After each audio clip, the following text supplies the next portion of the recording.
Hello, everyone, and welcome back to the podcast.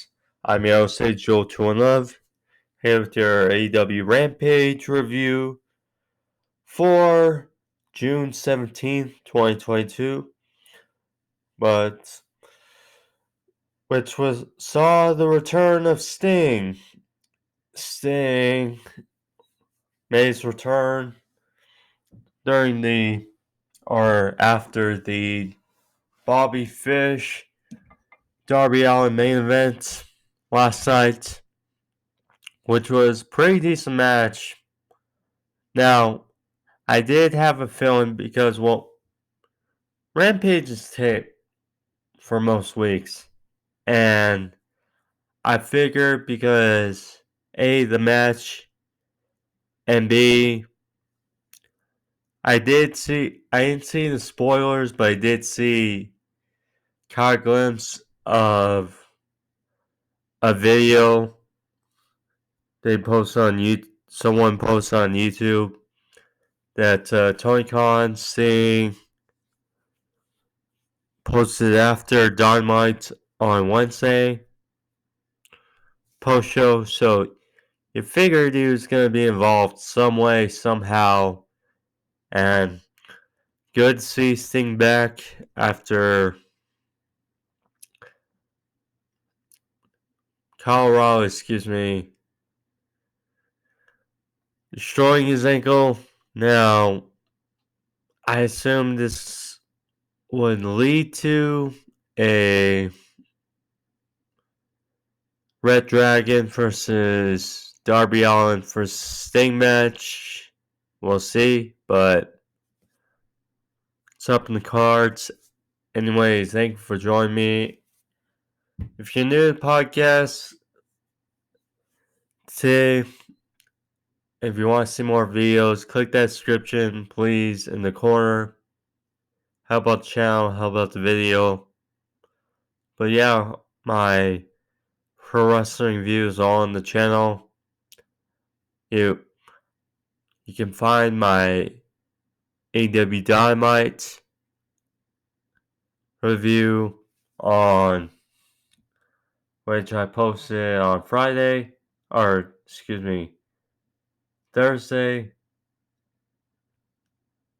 where I gave my thoughts on Jeff Hardy, this McMahon situation, the Bucks winning the tag titles in a great match, Will Ospreay, JY, and much more. But yeah, it's there on the podcast, all there. But so thank you all, and let's dive into Rampage, shall we? So, show started off with Jon Moxley versus Dante Martin. Jon Moxley, of course, gonna be facing Hiroshi Tanahashi on Forbidden Door for the interim heavyweight championship. Here facing Dante. Now Dante, he was out there by himself. No Matt Sydal. Dante we know is good. Then they brought up the history of Moxley and Dante, how he keeps getting better and better, but it was not Dante's day, but probably will be soon. So they were back and forth. Moxley was inviting some stiff chops from Dante, but to no avail, as it only took one for Mox to drop Dante. Moxley then hit some rough shots, hit a regal knee for 2. Dante, from his feet,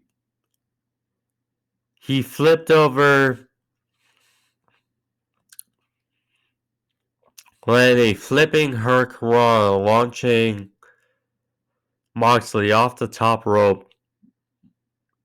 to the middle of the ring. Well, it's great ability, flexibility from Dante there. Back from the middle rope. Moxley a butterfly suplex for their fall. Dante hit pretty much his signature springboard top rope crossbody to the outside, which always looks good. They had a top rope crossbody in the ring for 2. They were fighting on the top rope. Well, actually, so Mox locked in a sleeper, but Dante used the top rope for his advantage, for safety. Then they were fighting on the top rope. Dante then landed a slice spread off the top rope, or the middle rope rather, on Moxley for a good near fall. Dante then fired back with another sunset flip, but then Moxley countered with a big lariat. Finally, Moxley laid in those elbows, big elbows, landed a high back of the head submission, and Dante tapped out. So Moxley gets the victory ahead of Forbidden Door. Quite simple. And quality match here with Dante, as expected.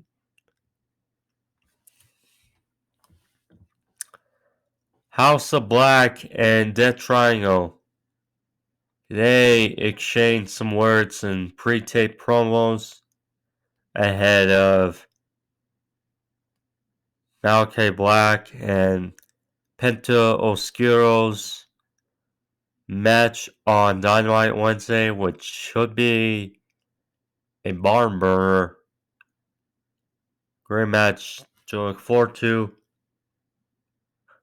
And I think all signs are pointing to Malachi Black getting the victory on Wednesday. You know, Black needs something. I think, honestly,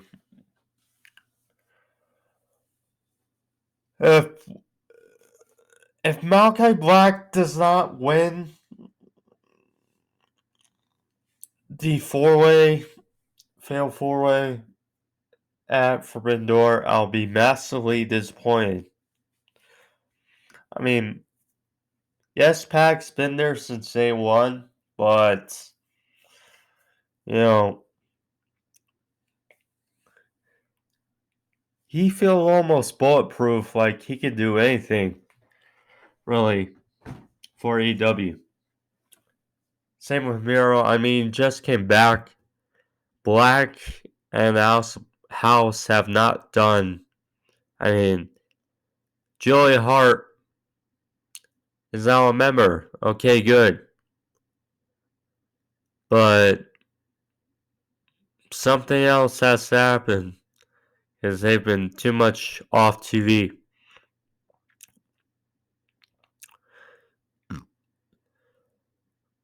Of course, I wouldn't be upset if, well, I think it'll be telling. You know, if Black does not win the All-Atlantic Championship, I think it's all likely the House of Black will be the inaugural Trios champions. But of course, they still haven't happened yet, so we'll see.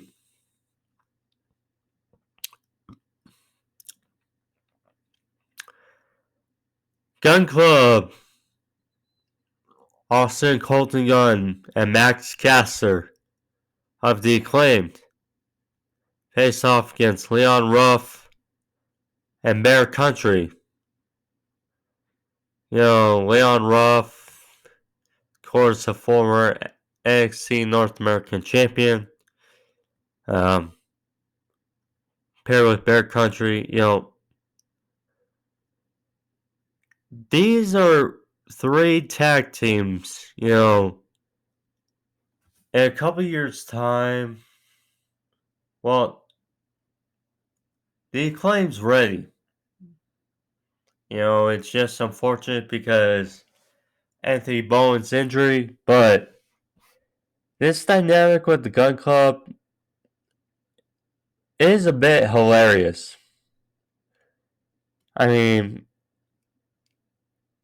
it is kind of silly, but still is quite hilarious and for their charisma form.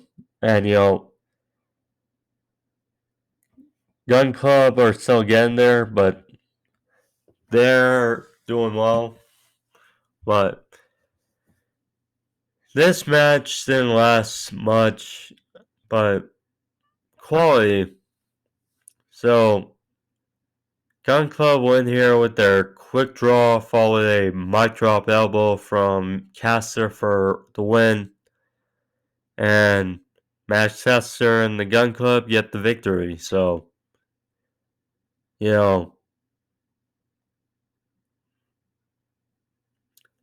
I am not minding it. Not minding.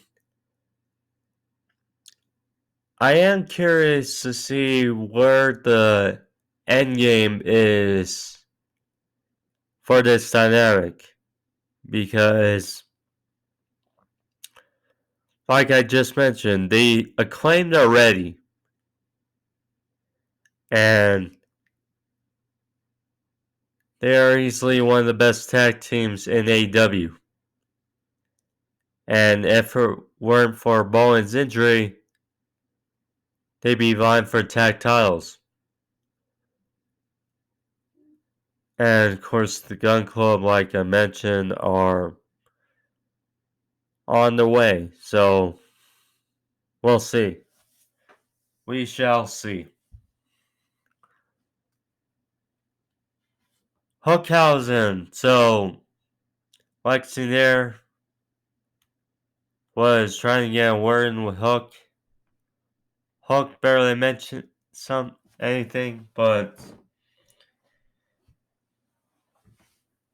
all of a sudden, Danhausen popped in, chimed in about their latest challenge, and Hook just blatantly said that he's got this. So Danhausen just said, back to you guys, back to you. It's a funny dynamic. Funny dynamic. That is Hookhausen. Willow Nightengale. She faced off against Jade Cargill for the TBS Championship. Apparently Jade now has Cody's elevator entrance, which,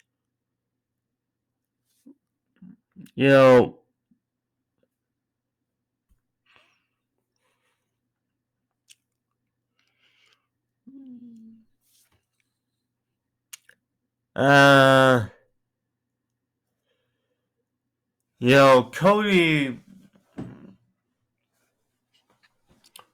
one of the things that rubbed people the wrong way about Cody and AEW was his over-top nature and just how it was. Obviously, his booking, etc., him refusing to be a heel. Now, Jade, she is one of the stars of the AEW's women's division and AEW. That's simple. She is now having the elevator entrance. So that's another bit. Now,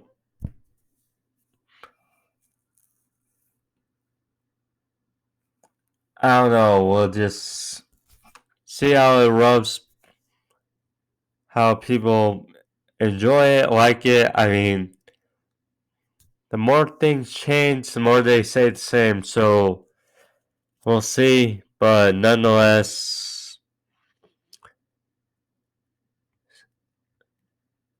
this match against Will wasn't much. Stokely Hathaway, of course, the former Malcolm Bivens. He was on commentary, not much there. Jade won here as expected with the Jade for the win. Afterwards, Kiera Hogan helped with the beatdown on Will after the match. Afterwards, Athena and Chris Statlander came down for a save.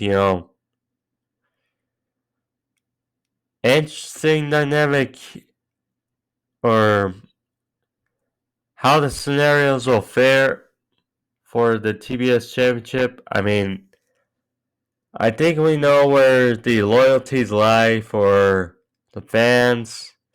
They want to see Chris win title, but Athena may very well be the one getting her shot. So we'll see.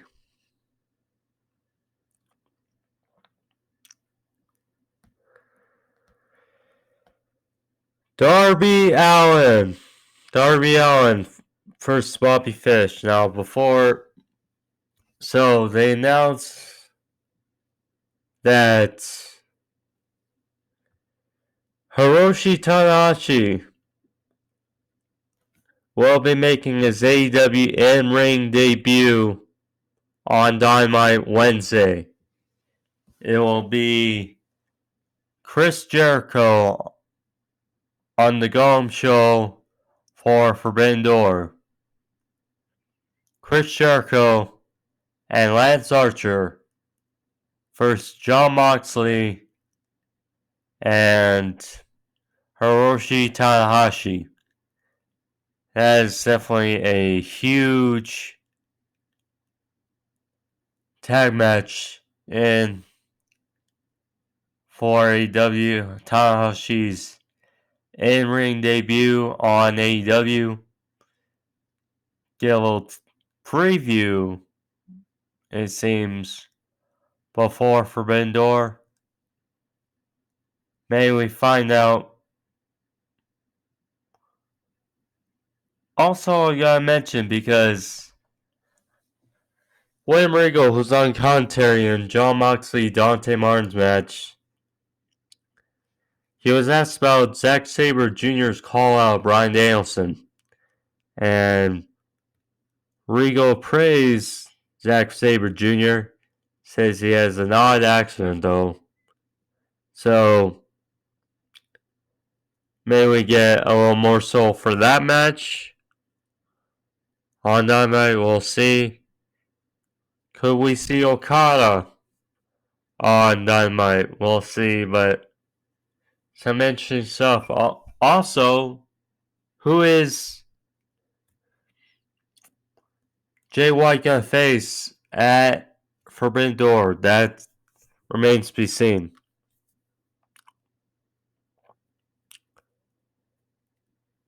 So they confirmed most of the matches for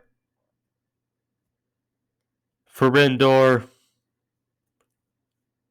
Also a match that kind of confirmed, but you weren't sure. But it's interesting, as we get a three-way tag team match, winner take all at Forbidden Door. We got FTR, Ring of Honor Tag Team Champions versus United Empire's Great O'Khan and Jeff Cobb versus Roppongi Vice. Winner take all. Ring of Honor Tag Team Titles, IWGP Tag Team Championships. I'm predicting FTR, but in total, Forbidden Door is looking very good so far. I mean, Thunder Rosa versus Tony Storm, Orange Cassidy versus Will Ospreay, Moxley versus Tanahashi, the Trios match with Jericho, Suzuki and Guevara versus Yuta, Shoya Imo, and Eddie Kingston. Yeah, Forbidden Doors looking something. And we still got a week to go. Still got a week. A build, so we'll see. Main event time though. Darby Allin versus Bobby Fish. This was pretty good match here. Bobby Fish and Darby both very good. So keep up with the dynamic that Kyle O'Reilly, Damage, Sting's ankle weeks ago, and Darby is trying to get revenge. But like I said on the Dynamite review, Darby's kind of been in a slump. And really ever since he won that coffin match versus Andrade. So, I mean, he needed a win to pick back up the momentum for him, and he did just that. So, Darby was pretty much looking for revenge on Fish. He had plancha, switched some strikes on the outside. Missed moonsault by Bobby. Darby is great suicida on the outside. Bobby was targeting the legs of Darby with a kick. Darby flipped and crashed on the outside. Was hit with a dragon screw and his head popped off the barricade. Back in the ring, Darby fired back some offense, hit a code red for a near fall. On the outside, Darby hit a coffin drop to Bobby Fish, knocking him down. On top rope, Bobby, which he does very well, probably his best move in his arsenal currently. He hits the Avalanche Falcon Arrow for a very good 2 count. And then when Darby kicked out, he locked in a ankle lock, leg lock hold. But Darby countered into the Last Supper. Stacked up Fish for the win. Darby gets his victory afterwards. So Bobby was being down on Darby. Called to the back. Seemed only obvious. My hat fell down, sorry. Seemed only obvious it was going to be Kyle O'Reilly. But so O'Reilly trots down. With what he does, he plays the guitar. All of a sudden, the lights go out. And okay. Oh, man. And then we see Sting make his return on AEW television. appears right in front of O'Reilly on the ramp in hilarious fashion. So O'Reilly